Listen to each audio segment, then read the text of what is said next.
Orang tuaku membelikan adikku sebuah mobil untuk ulang tahunnya yang ke-16. Sebuah Honda Brio baru berwarna putih mengkilap. Ada pita merah besar yang diikatkan di kap mesinnya. Plat nomor dari dealer masih menempel.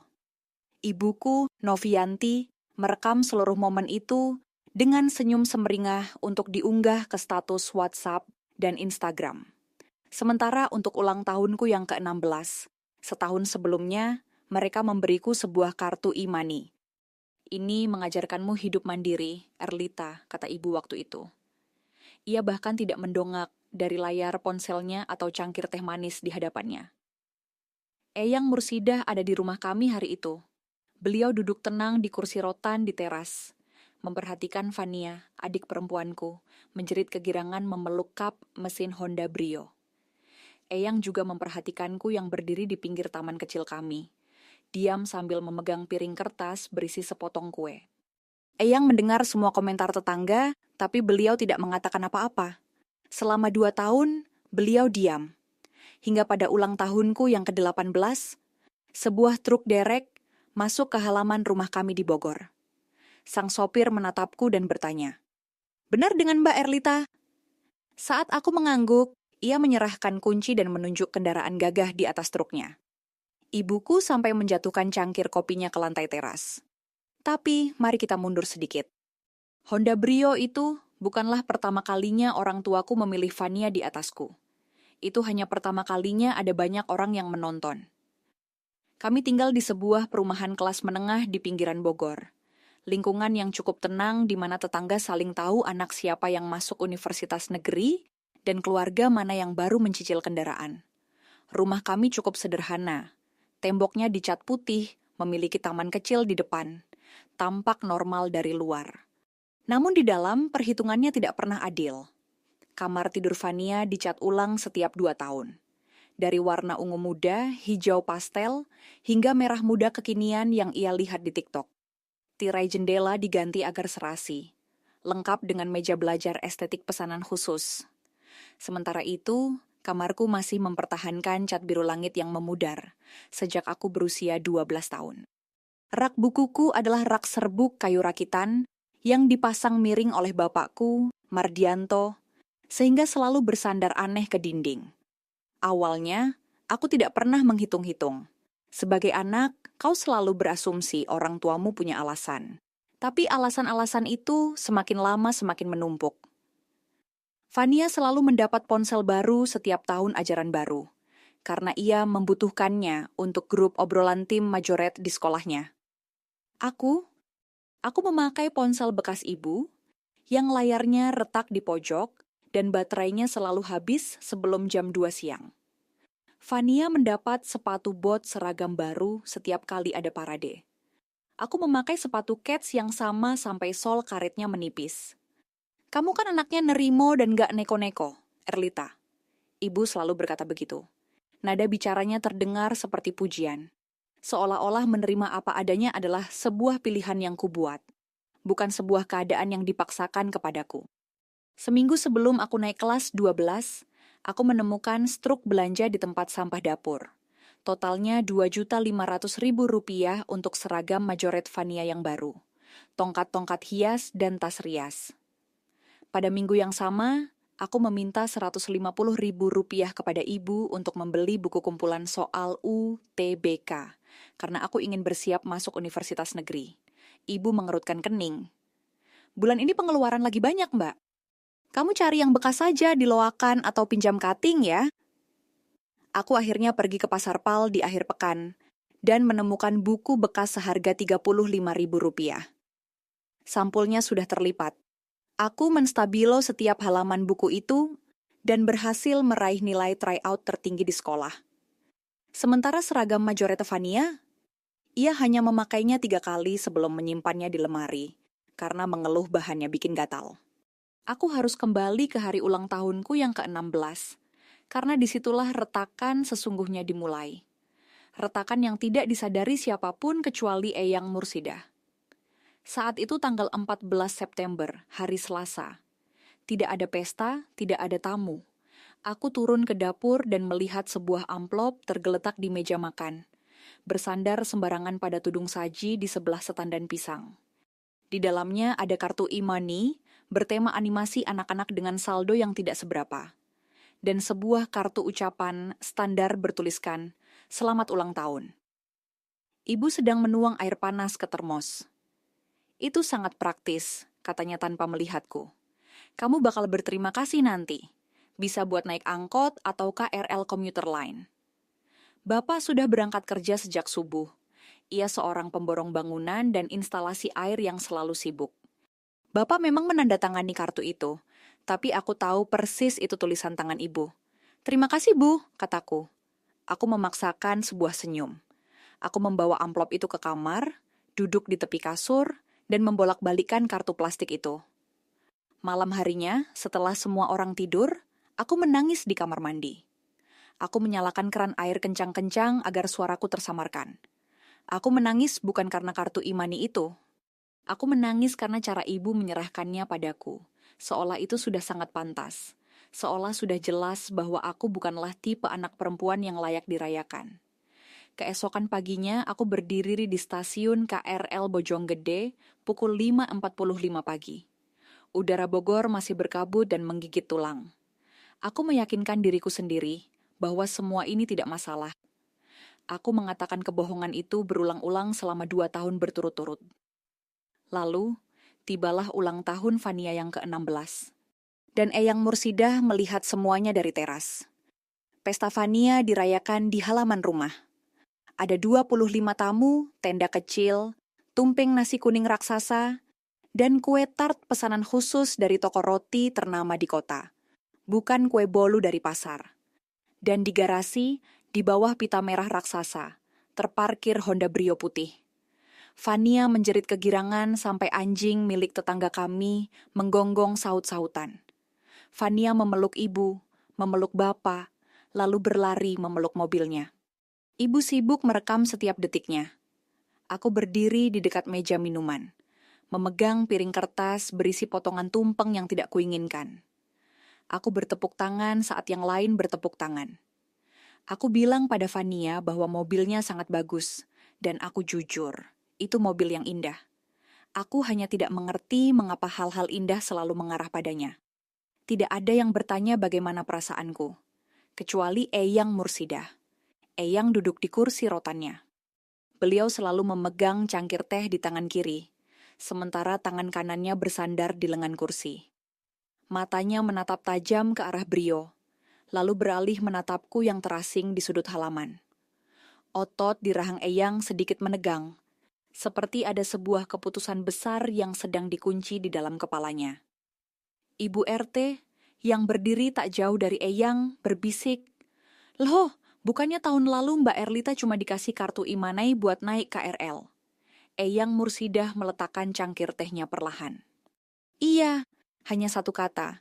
Tapi kata itu menyimpan rencana 2 tahun yang belum ku ketahui. 2 tahun berikutnya adalah milikku. Bukan karena ada yang memberikannya padaku, tapi karena aku membangunnya dari nol. 3 minggu setelah pesta Fania, aku melamar pekerjaan paruh waktu di Kopi Merdeka. Jadwalku dari jam 5.30 pagi sebelum bel sekolah berbunyi. Pemiliknya, Pak Nugroho, adalah pria paruhbaya yang disiplin.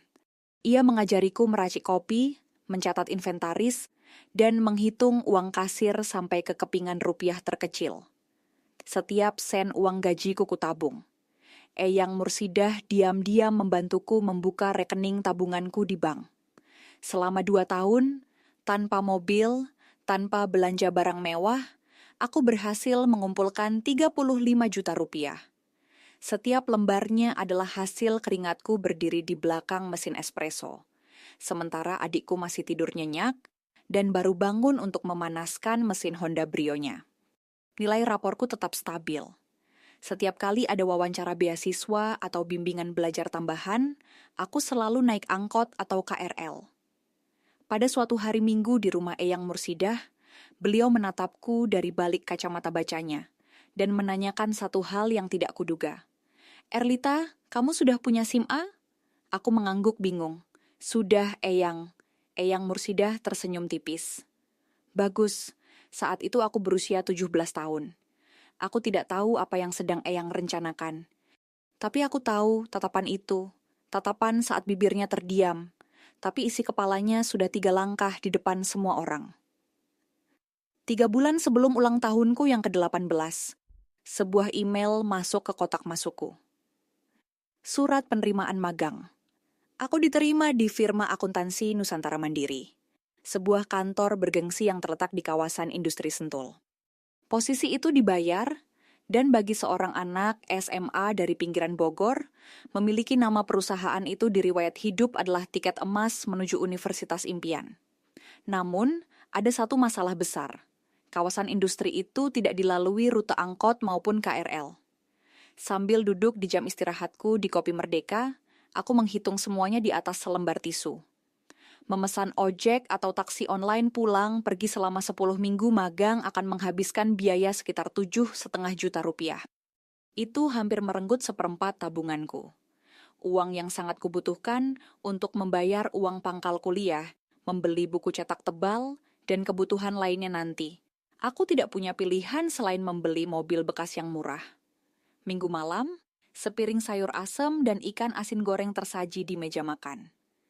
Aku menunggu sampai suasana tenang sebelum mengeluarkan catatanku.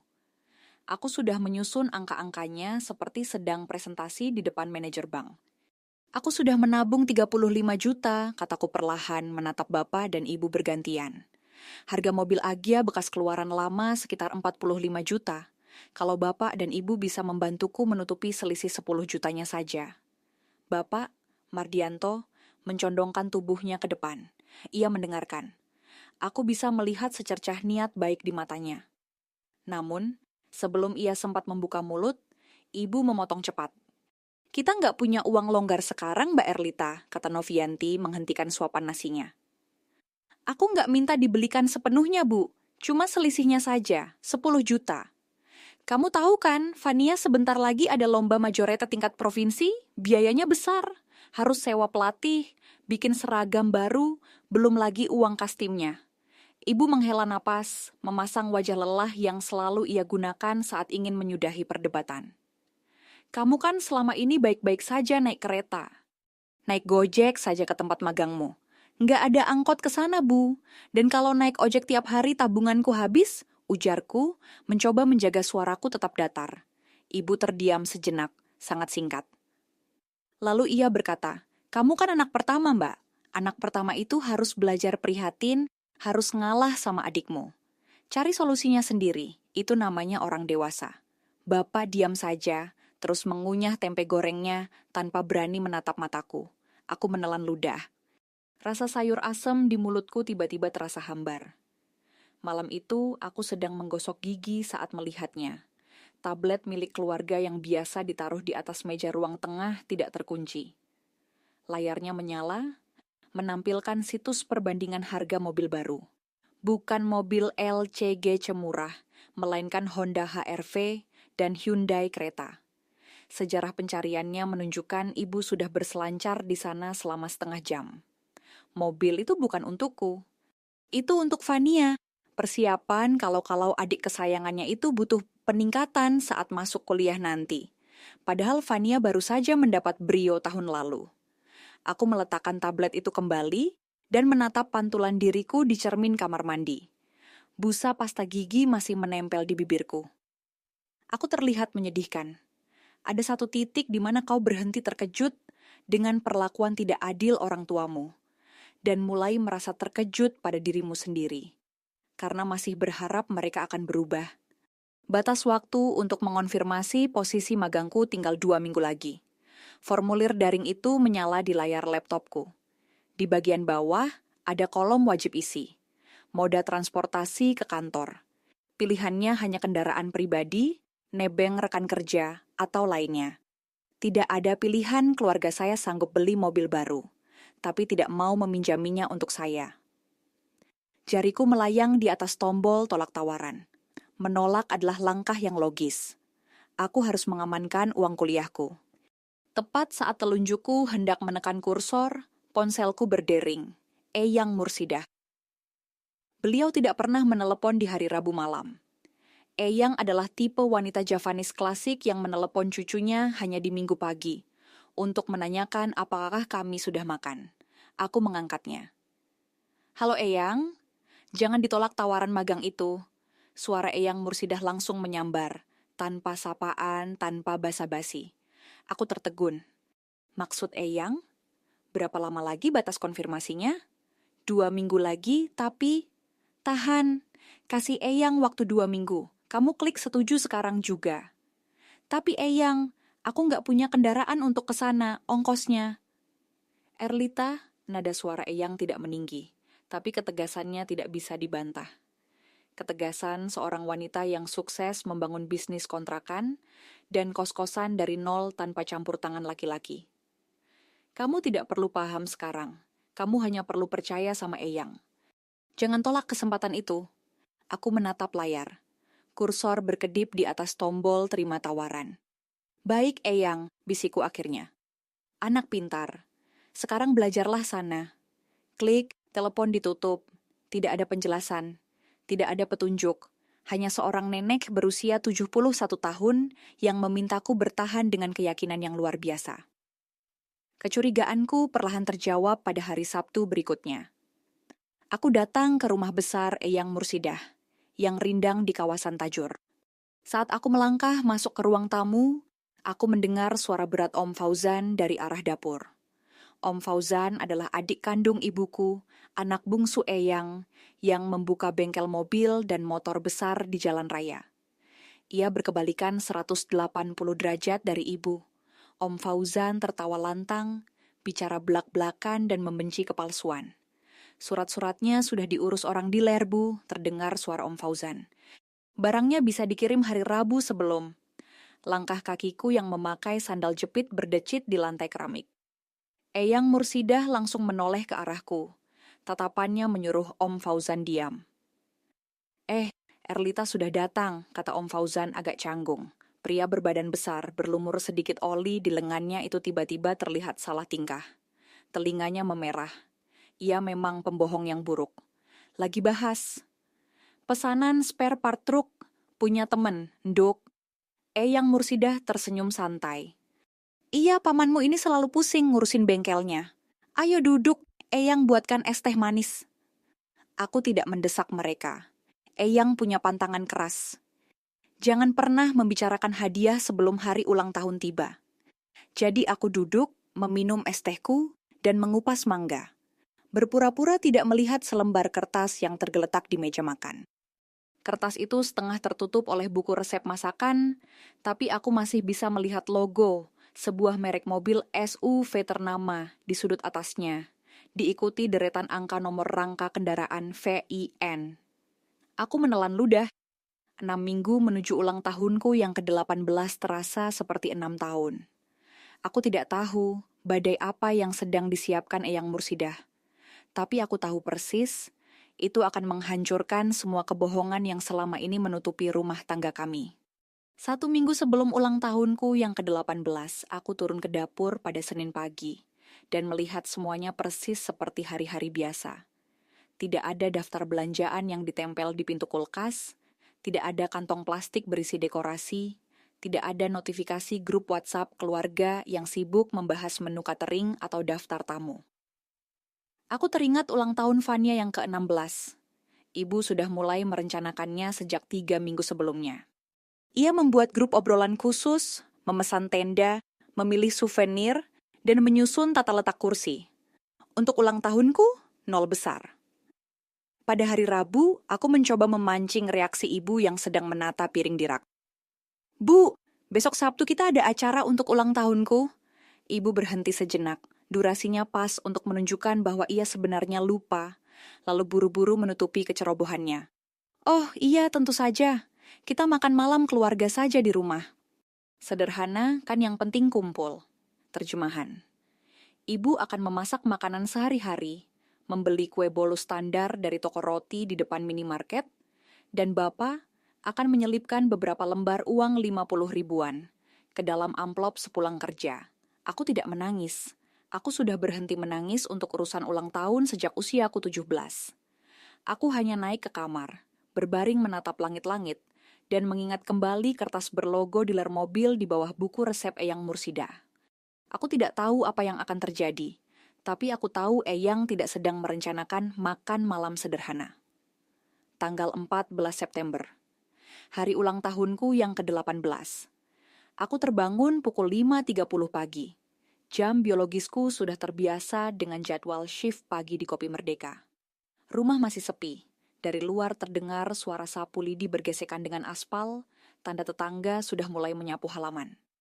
Bapak keluar dari kamarnya dengan seragam kerja proyek, siap berangkat pagi-pagi buta karena ada masalah instalasi air di perumahan baru. "Selamat ulang tahun, Nanduk," kata Bapak. Ia menyerahkan sebuah amplop putih polos. Di dalamnya ada uang 500.000 rupiah. "Bapak bangga sama kamu, nanti malam ibumu yang urus makanannya." 500.000. Aku bisa menghasilkan uang sebanyak itu dalam 3 kali shift akhir pekan di kafe. Tapi ini tidak pernah tentang nominalnya. Ini tentang pesan tersirat bahwa aku hanya layak menerima sisa usaha mereka. Ibu keluar dari kamar 20 menit kemudian, masih memakai daster batik, rambut dicepol asal, memegang cangkir teh. "Selamat ulang tahun ya, Mbak Erlita. Sudah 18 tahun sekarang." Ia mengucapkannya dengan nada datar, seolah mengucapkan selamat pagi kepada kasir swalayan. Ramah mudah dilupakan dan langsung berlalu. Fania muncul pukul 6.30, masih menguap. Ia memelukku sebentar dengan sebelah tangan, bergumam, "Met ultah, Mbak." Lalu ia menyambar kunci mobilnya dari gantungan. Mesin Honda Brio menyala, dan ia pun pergi. Aku berdiri sendirian di dapur, memegang amplop dan menatap sisa teh di cangkir yang mulai mendingin. Pukul 5 sore, aroma ayam goreng lengkuas dan sayur lodeh menguar dari dapur. Masakan standar buatan ibu. Tidak ada nasi kuning, tidak ada lauk pauk istimewa. Kue tart dari toko roti biasa tergeletak di atas meja makan. Lapisan krim menteganya bertuliskan tulisan biru pudar. "Selamat ultah ke-18 Erlita." Teng tong, bel rumah berbunyi pukul 5.15 sore. Aku membuka pintu, mengira itu kurir paket. Ternyata yang berdiri di depan pintu adalah Eyang Mursidah. Beliau mengenakan kebaya katun terbaiknya berwarna hijau zamrud, dipadukan dengan kain batik tulis yang biasa ia pakai untuk menghadiri resepsi pernikahan. Rambutnya disanggul rapi. "Eyang, rapi sekali?" tanyaku terkejut. "Ini ulang tahun cucuku yang ke-18, kata Eyang melangkah masuk. "Pantas dirayakan dengan pantas." Di belakang Eyang, menyusul Om Fauzan yang memakai kemeja batik lengan panjang, Tante Endah yang menenteng tas mewahnya. Dan mengejutkannya, Bu RT dari rumah sebelah, membawa sekotak martabak manis keju pesanan khusus. Bu RT tersenyum padaku dengan tatapan penuh arti, seolah ia datang karena sudah tahu akan ada pertunjukan menarik. Ibu muncul dari dapur, serbet masih tersampir di bahunya. Wajahnya melewati 3 fase dalam 2 detik. Terkejut, bingung, lalu panik. "Loh ibu, Dek Fauzan, Mbak Endah, kok tumben kesini tidak bilang-bilang?" Suara ibu sedikit bergetar. "Kan keluarga, Mbak Novi," sahut Tante Endah dengan senyum manis yang tajam. "Masa keponakan kesayangan ulang tahun ke-18 kita nggak datang?" Lagian Bu RT juga kebetulan bareng di depan. Bapak yang baru saja pulang kerja dan masih belum melepas sepatu botnya, hanya bisa menghela napas pasrah. "Biar saya ambil kursi plastik tambahan," gumamnya. Meja makan yang kecil itu tiba-tiba terasa sangat sesak. Makan malam berlangsung canggung. Siku saling bersenggolan. Om Fauzan memecah keheningan dengan bercerita tentang pelanggannya di bengkel yang mencoba membayar ongkos servis menggunakan burung murai. Semua orang tertawa, kecuali ibu. Mata ibu terus mengawasi Eyang Mursidah, layaknya rusa yang terjebak sorot lampu mobil. Tante Endah, yang tidak pernah pandai membaca situasi, atau mungkin justru terlalu pandai meletakkan sendoknya. Ia menatapku. "Jadi, Erlita, 18 tahun nih, kadonya apa dari bapak sama ibumu?" Meja itu mendadak hening. Bukan hening yang dramatis, hanya keheningan tak nyaman saat semua orang tiba-tiba menjadi sangat fokus mengunyah ayam goreng mereka. Aku menatap piringku. Makan malam ini kadonya, Tante. Tante Endah memiringkan kepala. Cuma itu? Ibu buru-buru menyela, mencoba menyelamatkan muka. Kita memang mau yang sederhana tahun ini nih, Kendah. Erlita kan anaknya tidak suka yang aneh-aneh. Dia mandiri nerimo, nggak pernah nuntut yang macam-macam. Tapi waktu Fania umur 16, dibelikan mobil Brio baru loh Mbak Novi, kata Tante Endah telak. Ia tidak bermaksud jahat, ia hanya mengutarakan fakta. Dan di keluarga ini, kejujuran seringkali terasa seperti tamparan. Rahang ibu mengeras. Itu beda ceritanya. Fania butuh mobil untuk kegiatan majoretnya, mobilitasnya tinggi. Kalau Erlita kan tidak ikut kegiatan apa-apa. Dia cukup naik angkot atau KRL, sudah terbiasa dari dulu. Eyang Mursidah belum berbicara sepatah kata pun sejak hidangan pertama. Beliau hanya duduk di ujung meja, perlahan mengaduk teh hangatnya, membiarkan keheningan yang mencekik itu bekerja. Fania bergerak gelisah di kursinya. Merasa perlu membela ibu, ia berkata, "Lagian, Mbak Erlita santai-santai aja kok naik kereta. Dia lebih suka begitu, kan Mbak?" Kata-kata itu menggantung di udara bagaikan nada sumbang di tengah paduan suara. Aku meletakkan sendok dan garpuku perlahan. Aku menatap lurus ke mata adikku. Aku tidak pernah bilang begitu, Van, 6 kata. Tidak ada nada marah dalam suaraku, tidak ada teriakan, hanya sebuah koreksi mutlak. Mulut Fania sedikit terbuka. Tangan ibu yang hendak meraih gelas air putih terhenti di udara. Bapak menatap kosong ke arah kalender di dinding.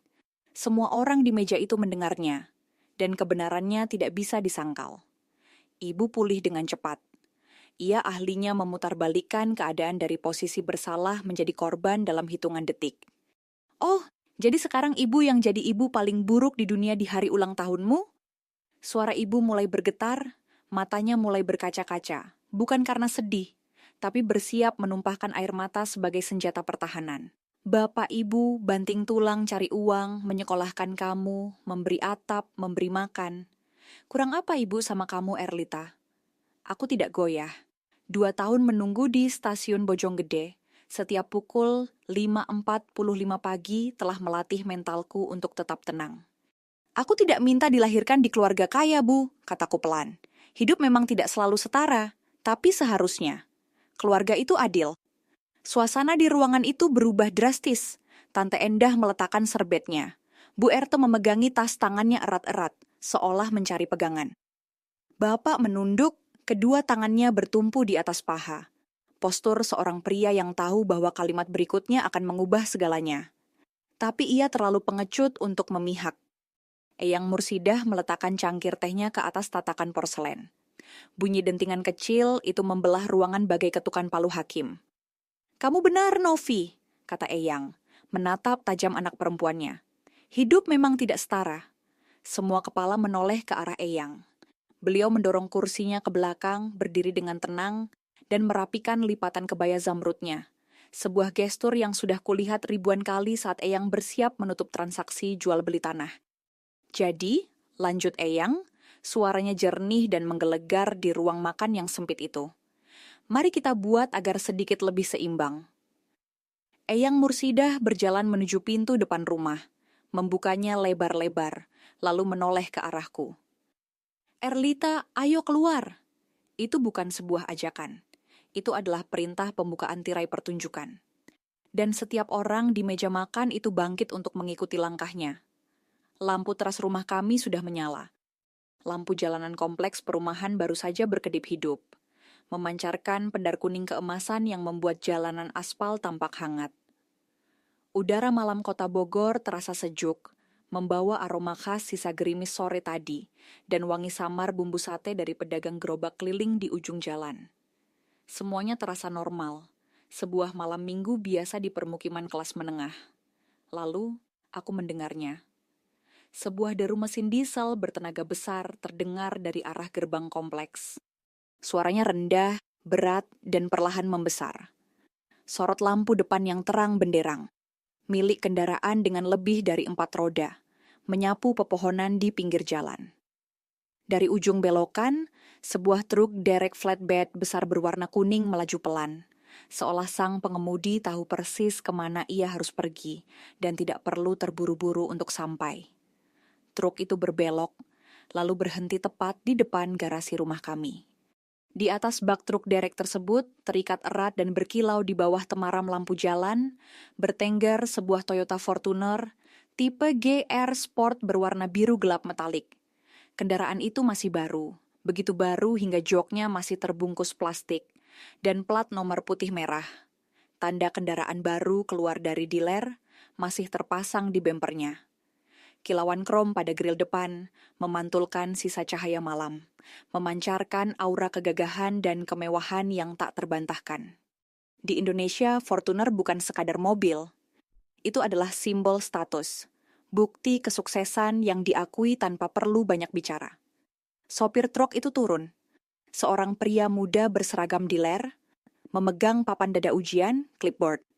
Ia menatap kerumunan orang di teras kami sejenak, tampak sedikit ragu seperti baru saja menginterupsi sebuah acara sakral. "Maaf, mengganggu," sapanya sopan. "Saya mencari Mbak Erlita." "Ada pengiriman kendaraan." Suaraku nyaris tidak terdengar seperti suaraku sendiri saat aku melangkah maju. "Saya Erlita, Mas." Pria itu tersenyum lega, berjalan mendekat, dan menyodorkan serah terima kunci. Sebuah smart key berlogo Toyota, beserta kunci cadangannya, digantungkan pada sebuah gantungan kunci kulit sederhana. Diikatkan pada cincin besi itu, ada sebuah label kertas kecil. Ia meletakkannya di telapak tanganku. "Selamat ulang tahun, Mbak," katanya ramah. Mobilnya sudah siap serah terima. Ia menunjuk ke arah Fortuner gagah di atas truknya. Aku menatap kunci di tanganku, menatap truk besar itu, lalu menoleh ke arah Eyang Mursidah. Beliau berdiri di sebelahku di teras. Tangan Eyang yang hangat namun tegas menyentuh bahuku perlahan. Sentuhan seorang wanita yang telah menunggu selama 2 tahun untuk momen pembalasan ini. Dan beliau mengangguk sekali. Eyang tidak mengatakan apa-apa. Beliau tidak perlu melakukannya. "Perang!" Suara pecahan porselen memecah keheningan. Ibuku, Novianti, yang mengikuti semua orang keluar dengan masih memegang cangkir tehnya. Tanpa sadar, melepaskan cengkeramannya saat sopir itu menyebut namaku. Cangkir itu menghantam lantai keramik teras. Pecah menjadi belasan keping. Teh kecoklatan tumpah, membasahi ujung daster batik dan sandal jepitnya. Ibu tidak menunduk. Ia bahkan tidak berkedip. Matanya hanya terpaku pada Toyota Fortuner itu, seolah benda itu baru saja jatuh dari langit. Bapak bereaksi dengan cara yang sama sekali berbeda. Mardianto, pria yang biasanya memilih bungkam, menatap truk derek itu, menatap mertuanya, lalu. Ia tertawa, bukan tawa mengejek, melainkan tawa kecil yang lahir dari kelegaan mendalam. Tawa seorang pria yang melihat seseorang akhirnya melakukan hal berani yang terlalu takut ia lakukan sendiri. Fania keluar paling terakhir. Adikku itu berdiri di ambang pintu, ponselnya masih menyala di tangan seolah ia baru saja hendak merekam pertengkaran di dalam. Matanya tertuju pada Fortuner itu, lalu beralih ke Honda Brio putih, kesayangannya yang terparkir di sisi kiri garasi. Brio itu mendadak terlihat sangat mungkil, seolah ingin bersembunyi di balik pot tanaman ibu. Fania menurunkan ponselnya. Ia menelan ludah, wajahnya memucat, menyadari betapa jauh jarak antara kedua mobil itu. Tante Endah mencengkeram lengan Om Fauzan. Ibu beneran beli ini?" Bisiknya dengan nada antara syok dan girang. Nada seseorang yang sudah lama menunggu keadilan ini turun. Bu RT yang masih memegang kotak martabak, bergumam pelan namun cukup keras untuk didengar. "Syukurlah, sudah waktunya ada yang ngajarin." Sementara Om Fauzan berdiri di belakang Eyang Mursidah sambil menyilangkan tangan di dada yang bidang. Senyumnya begitu lebar hingga nyaris membelah wajahnya.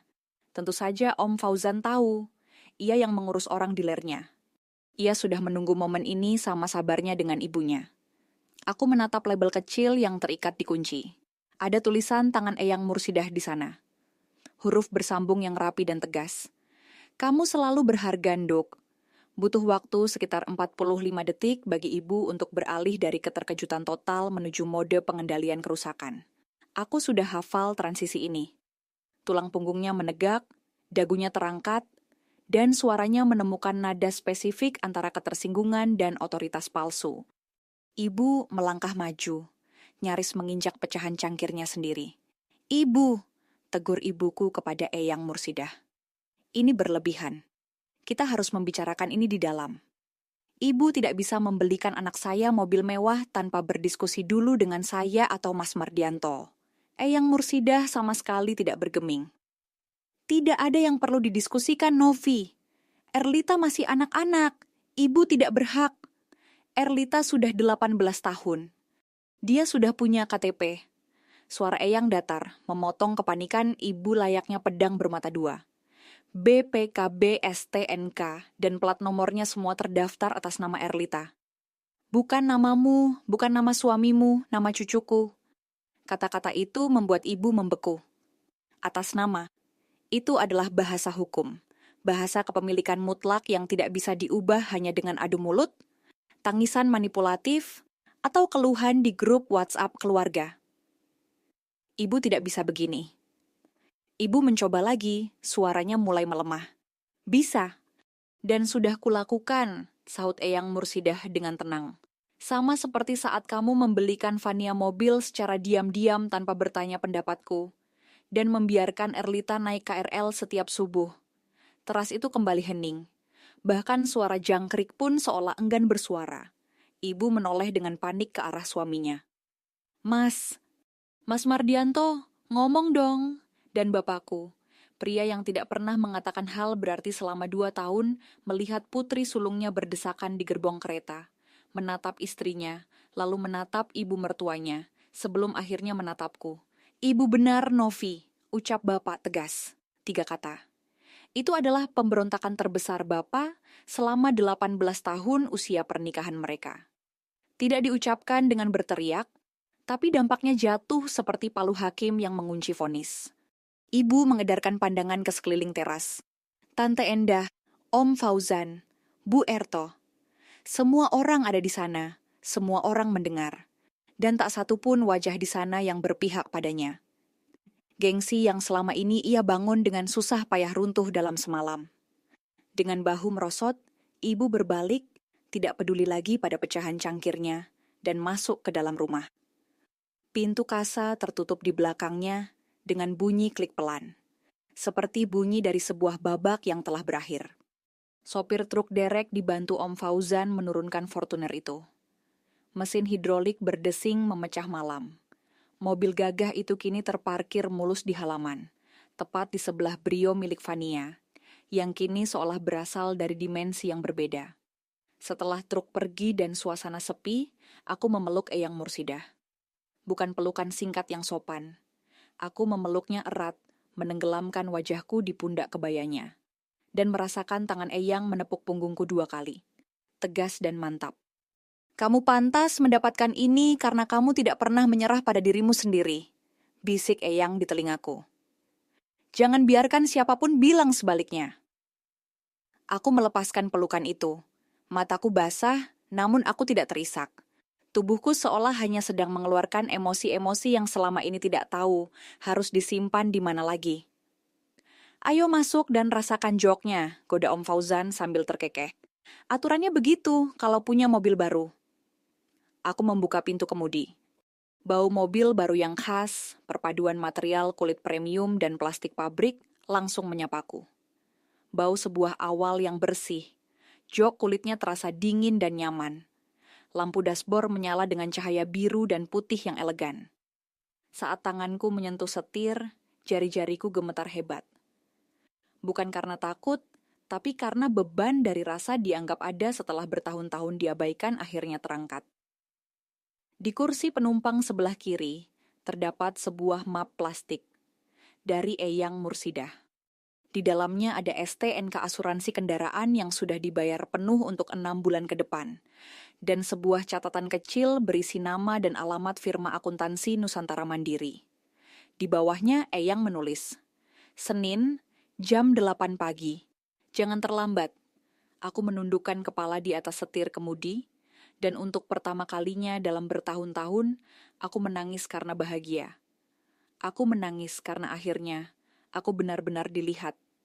Keesokan paginya, suasana rumah terasa canggung, seolah ada gajah besar, tak kasat mata yang duduk di tengah ruang keluarga. Ibu sudah menunggu di dapur. Ia duduk di meja makan, kedua tangannya menggenggam erat cangkir kopi baru. Fakta bahwa ia sudah mengganti cangkirnya yang pecah semalam menceritakan banyak hal tentang bagaimana ibuku menghadapi sebuah kehilangan. Ia langsung menggantinya, menutupi keretakan secepat mungkin. Ibu memasang wajah tegang. Wajah yang biasanya berarti, ibu sudah menyusun pidato ini sejak jam 5 pagi, dan kamu harus mendengarkan setiap patah katanya. Kita perlu bicara soal mobil itu, Erlita, kata ibu. Suaranya berusaha terdengar berwibawa. Aku menuangkan air hangat ke gelasku, duduk berhadapan dengannya. Bicara apa, Bu? Eyangmu itu sudah keterlaluan. Beliau sengaja melakukan ini untuk mempermalukan ibu di depan keluarga besar. Di depan Bu RT pula. Aku menatap mata ibu lekat-lekat. Eyang tidak bermaksud mempermalukan ibu. Eyang hanya melakukan apa yang tidak ibu dan bapak lakukan. Ibu tersentak pelan. Ada celah kecil dalam pertahanannya. Itu tidak adil, Erlita. Ibu membelikan Fania mobil dan ibu memberimu kartu e-money waktu itu. Ibu sudah berusaha memberikan apa yang kalian butuhkan sesuai porsinya. Itu memang terjadi, Bu. Aku tidak marah soal e-money itu. Tapi aku sudah lelah berpura-pura bahwa perlakuan ibu setara. Kataku dengan nada suara yang tenang, lebih tenang dari yang kuduga. Ibu tidak perlu memutarbalikkan fakta. Mata ibu perlahan memerah. Kali ini bukan air mata buatan untuk memanipulasi keadaan seperti di meja makan semalam. Ini kemerahan yang nyata. Air mata sungguhan menggenang di pelupuk matanya. Reaksi itu memukulku dengan cara yang tidak kuduga. Aku sama sekali tidak menikmatinya. Jadi, sekarang kamu benci sama ibu? Bisiknya parau. Tidak, Bu. Aku sayang ibu, jawabku jujur. Tapi aku akan tetap memakai mobil itu. Aku akan menyetir ke tempat magangku besok Senin, dan aku tidak akan meminta maaf hanya karena Eyang melihat nilai diriku yang selama ini ibu abaikan. Ibu terdiam. Jam dinding berdetak, kulkas berdengung pelan.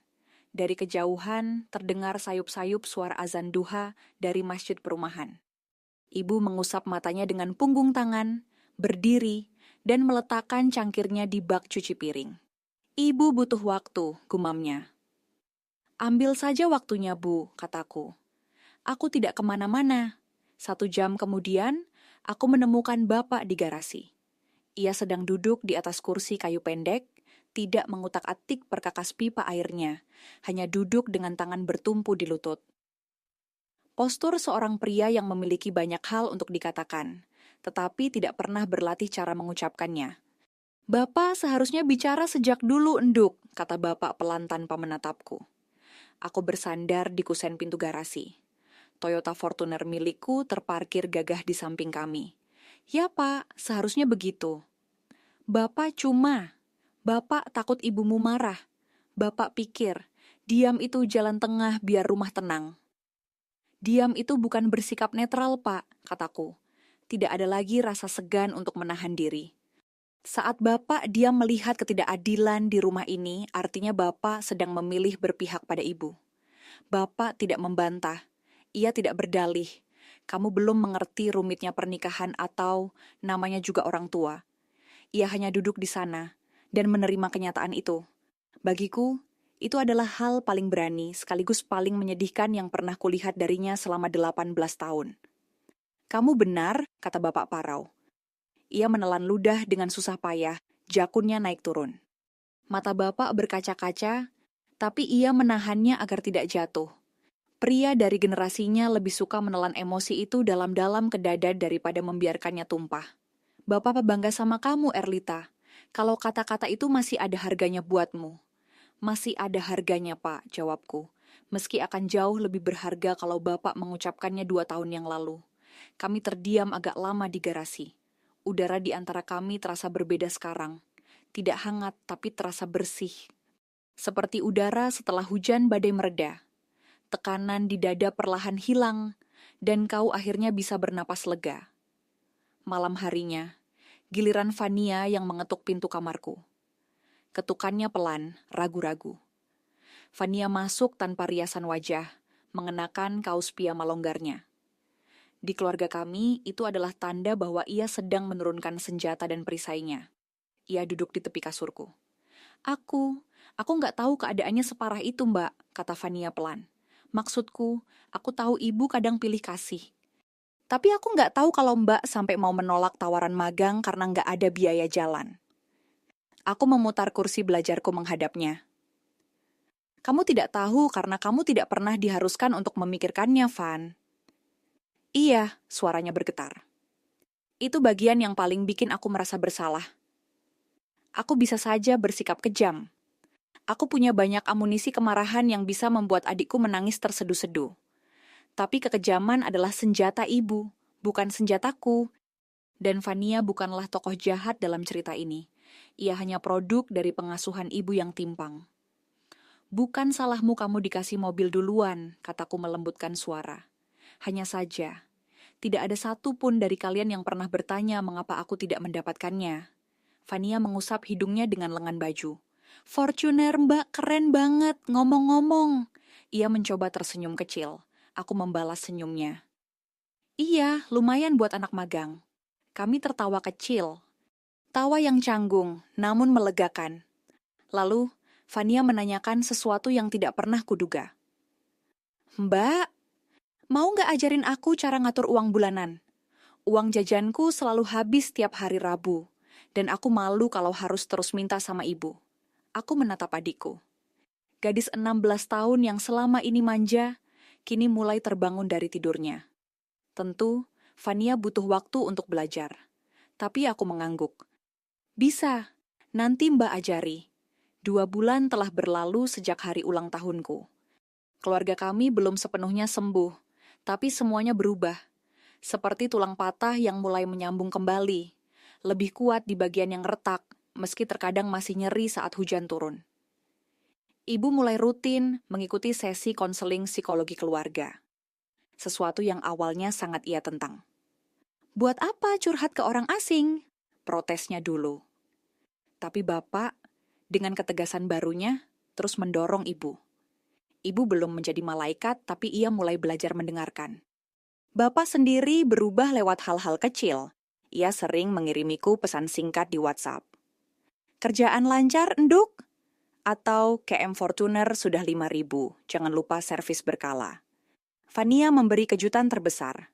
3 minggu setelah ulang tahunku, ia mulai meninggalkan brionya di rumah dan ikut naik KRL setiap hari Selasa dan Kamis ke sekolah. Tidak ada yang memintanya. Saat ibu bertanya alasannya, Fania hanya menjawab, biar tahu rasanya desak-desakan, Bu. Aku menyelesaikan magangku di firma akuntansi Nusantara Mandiri dengan nilai luar biasa. Pak Nugroho, bosku di Kopi Merdeka, memberiku sekantong biji kopi premium gratis setiap bulan, dan selalu menolak saat aku mencoba membayarnya. Setiap hari Minggu, aku mengemudikan Fortuner biru itu ke rumah Eyang Mursidah di Tajur. Kami duduk di teras, minum es teh, dan tidak selalu mengobrol. Kadang kami hanya menikmati angin sore. Berapa lama Eyang merencanakan semua ini? Tanyaku pada suatu sore. 2 tahun, jawab Eyang tenang. Sejak Eyang melihat ibumu menyerahkan kunci brio itu pada Fania. Sementara kamu disuruh naik kereta dengan kartu Imani. Dan uangnya, Eyang tersenyum penuh rahasia. Eyang menjual 3 pintu kontrakan Eyang yang ada di Ciawi.